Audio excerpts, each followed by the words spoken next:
महाराज जी, मैं माँ दुर्गा का भक्त हूँ। माँ दुर्गा के दर्शन करना चाहता हूँ। तो मैं क्या करूँ कि वो जल्दी आ जाए महाराज जी? जब बच्चा माँ की गोद में बैठना चाहता है तो सबसे पहला उसका कार्य होता है खिलौने खेलना बंद करता है। माँ उसके पास खिलौने भेजती है। जितना वो माँ की तरफ बढ़ने की कोशिश करेगा, माँ कार्यरत है तो उसे खिलौना भेजेगी, दे दो ये सब। वो अगर उन खिलौने से ना खेले, रोए, तो फिर घर के किसी सदस्य को प्रेरणा करती है, बिटिया उठा ले गोद में थोड़ी देर। वो उससे भी चुप ना हो, तब फिर वो दौड़ के आ जाती है। भाव, पहले हमको इन भोगों का त्याग करना होगा जिन भोगों में हम खेल रहे हैं। फिर हमारी अनुकूल मांगे हमारे सामने आएंगी, मां से ना मिलने के लिए बाधा बनकर। हम उन मांगों को भी जो सोचा था, चाहा था, वो मिले, पर हम उसे स्वीकार न करें और रोते ही रहें, तो फिर मां नहीं रुक सकती। वो तो वात्सल्य में कुपुत्रो जायते क्वचिदपि कुमातानुवत। फिर वो आकर के साक्षात, पहले हमारी सामर्थ्य तो होनी चाहिए, माँ के दर्शन हो। हमारी माँ कोई प्राकृतिक माँ है क्या? आद्या शक्ति अनंत महामहिम है। वो ऐसी थोड़ी कि प्राकृतिक नेत्रों से ऐसे, जैसे अपनी अम्मा को ऐसे देख लेते हैं ऐसे। वो केवल तुम्हारी माँ थोड़ी, जगत माता है और वो आद्या शक्ति है, ईश्वरी है। कोई ऐसे थोड़ी कि ऐसे देख लोगे। पहले भोगों का त्याग करो और उनकी शरण में होकर के अंदर से उनके नाम मंत्र, उनके विज्ञ जो महापुरुष जन है उनसे मंत्र लेकर और उनके भावना से भजन करो। माँ का साक्षात्कार रामकृष्ण परमहंस जी ने जब के सिद्ध हो गए ना, तो माँ का दर्शन को खिलवाड़ है।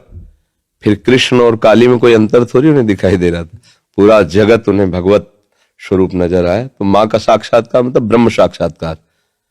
माँ कोई प्राकृतिक माँ थोड़ी है कि ऐसे ही गोद में बैठ जाओगे। उसके लिए ब्रह्म स्वरूप होना पड़ेगा, समस्त विकारों का त्याग करके केवल माँ की प्राप्ति के लिए। तो चाहे श्री कृष्ण प्राप्ति के लिए, चाहे माँ की प्राप्ति के लिए, वही प्रभु बने हुए हैं सब रूपों में।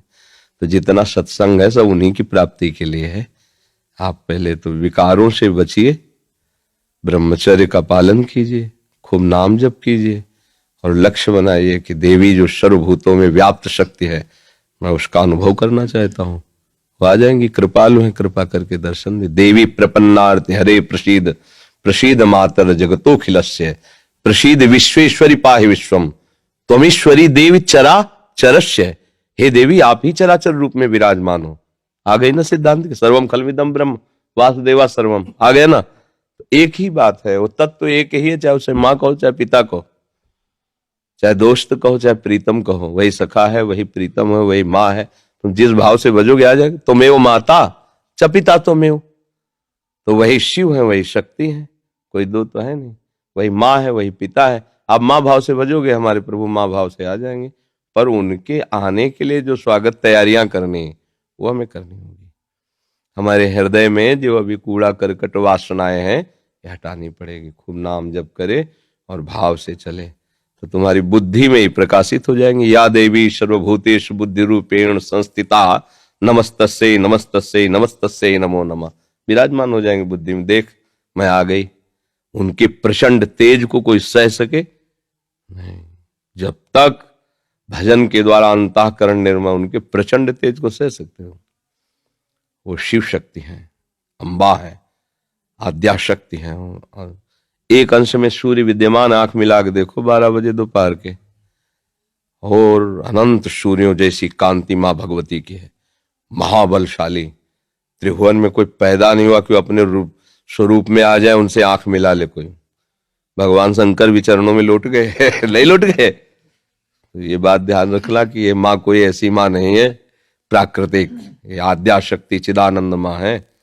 ये ऐसे थोड़ी सी चुनरी और नारियल चढ़ाने से तुम्हारी कामनाओं की तो पूर्ति कर देगी, लेकिन साक्षात्कार होने के लिए फिर अपना अस्तित्व मिटाना होगा, अपने अस्तित्व का बलिदान करना होगा। अस्तित्व का बलिदान, पूर्ण समर्पण और उन्हीं का केवल चिंतन, आ जाएंगी। क्योंकि वही है, दूसरा कोई है नहीं। हमारी दृष्टि में सब एक ही परमात्मा है। उसे किसी भी नाम रूप से आप पूज कर प्राप्त कर लो, वही है, दूसरा कोई है नहीं। समझ गए?